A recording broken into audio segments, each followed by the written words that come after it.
Some of you may first read the module and not really notice that a certain Mordenkainen is in here, but he is. He's just called the Mad Mage of Mount Baratok at the moment. Hello everyone and welcome to Magical Tea Party, where today we're going to be talking about Mordenkainen, who makes an appearance in Curse of Strahd. That's why he's important in this one. Now, before we start the video, I have a very important announcement for you. It's that only a small percentage of our viewers are actually subscribed. Wow. How dare you?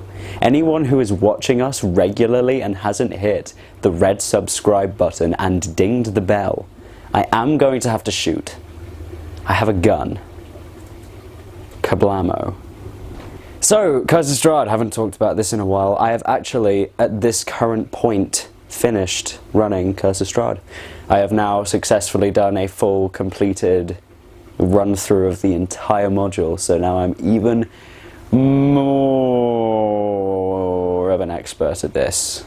So yeah, you can look forward to extra little tidbits of advice that have my wisdom after running the entire game. I'll definitely review that at some point.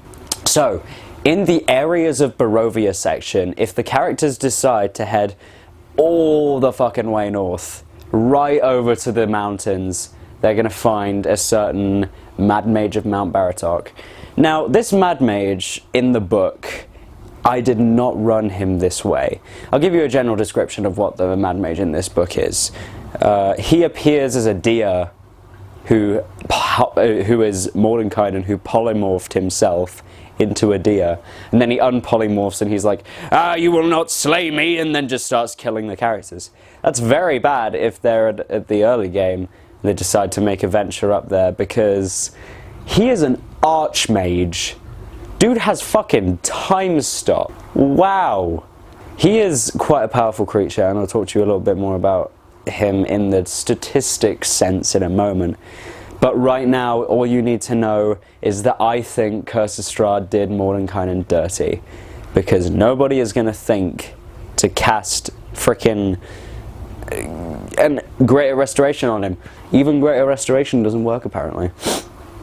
He has what is called the Mind Blank spell, which is an 8th level spell and is not worth the spell slot, in my opinion. It basically makes him immune to anything that would change his mind, mess with it, and therefore his broken mind cannot be reversed unless you get rid of the Mind Blank spell, which requires a very good dispel magic, and it also requires the party to know that he has Mind Blank on. It's really intricate. Mordenkainen's malleable. You can actually talk to him and be like, "Hey, what the fuck is up with you?" And he's like, "Ah, my mind is shielded with magic that you will never dispel, fool." Something like that. And if you do a decent enough check with that, you can find that out. And then someone else can be like, "Aha, I am a wizard nerd, and I'm going to make an Arcana check and realize it's a Mind Blank spell." It will remain for a duration of 3d6 hours when they encounter him, just to make it easy.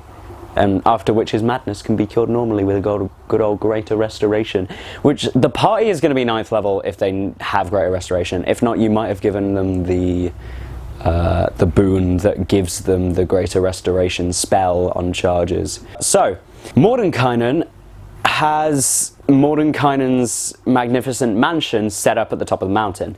So if they cure him, he's like, "Ah, I apologize. Come, I will show you to my sanctum."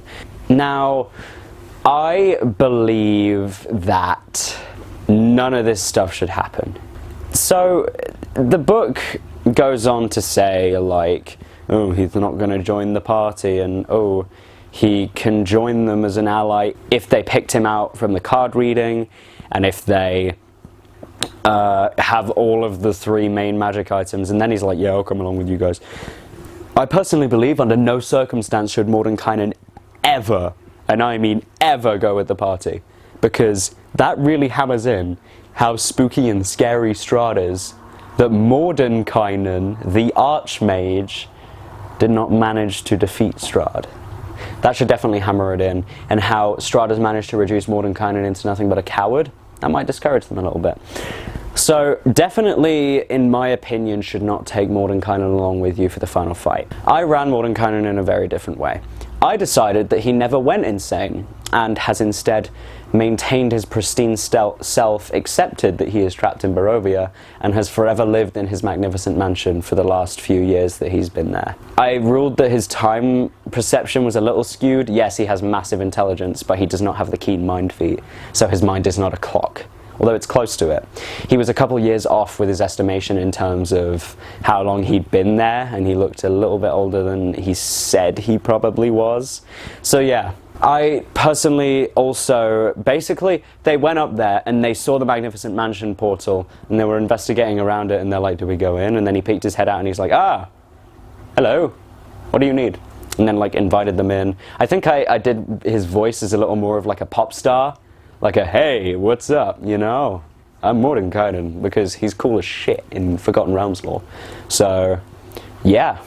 Especially in Greyhawk, like you could have played at him if you played Advanced D&D, I think, because there was like a character sheet made for him. Let's look at what else there is. So Mordenkainen, in terms of statistics, is a very powerful man. He is an archmage with a remix spell list. He has Firebolt, Light, Mage, Hand, Prestidigitation, and Shocking Grasp as his spells, or at least cantrips. And he has some interesting things going on in terms of other spells that he has. He's taken Web, he has Lightning Bolt. He's got Mordenkainen's Faithful Hound, obviously. All of the Mordenkainen spells, except Mordenkainen's Sword, sad times. Bigby's Hand is an interesting one. True Seeing, Scrying. Detect Thoughts is fun. It's not on his spell list, but I thought it was fun because during the social encounter, he was concentrating on Detect Thoughts, and he had invaded people's minds a few times just to check if they were the real deal. Mordenkainen is smart as shit, and it's hard to play smart characters. I truly believe that the way that you play a smart character is make them like look like they're deliberately being dumb for the sake of it. Often when people are immensely smart, they don't try and show it. And Mordenkainen, I played him as no different. I played him as he was trying to make himself seem as down to earth and one of the party, just another person, along with the rest of them. Even though he could outwit every single one of them. Yes, even the man who made the Rubik's Cube. There was a player in my Curse of Strahd campaign who made a Rubik's Cube and didn't fucking shut up about how he made a Rubik's Cube. It was great. So, other than that, he doesn't really have that much of an involved essence in the plot per se. He's there.